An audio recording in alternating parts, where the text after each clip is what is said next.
Magandang araw mga kapamilya. Magkapet pandasal muna po tayo. Ito po si Father Nono. Mga kapamilya, 2 araw na lang po araw na ng mga puso. Kaya mula po sa kaibuturan ng aking puso, Happy Valentine's Day sa inyong lahat. Kamakailan po ay namuno ako sa isang wedding anniversary. Nakaabot na po ng 50 years ang mag-asawang ito.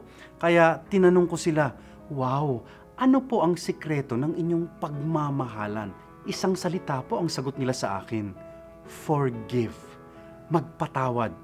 Sa simula pa lamang, batid mong hindi perpekto ang iyong pinakasalan. Wala namang perpektong tao, kaya handa ka raw dapat magpatawad agad-agad. Nagsisimula pa lamang ang away ninyo, ready ka na raw dapat magpatawad. May kasabihan nga raw, to err is human, but to forgive is divine. Lagi raw sinasabi na ang sakramento ng kasal ay larawan ng pagmamahal ng Diyos sa tao. Subalit ang pag-ibig ng Diyos sa atin ay pinakadakila nung pinatawad niya tayo sa ating mga kasalanan. Kaya sa pagpapatawad, tayo'y tunay na nagiging kawangis kamukha ng Diyos. Tama pala, ang paalala ni San Pablo, love is patient. It is not easily angered. It keeps no record of wrongs.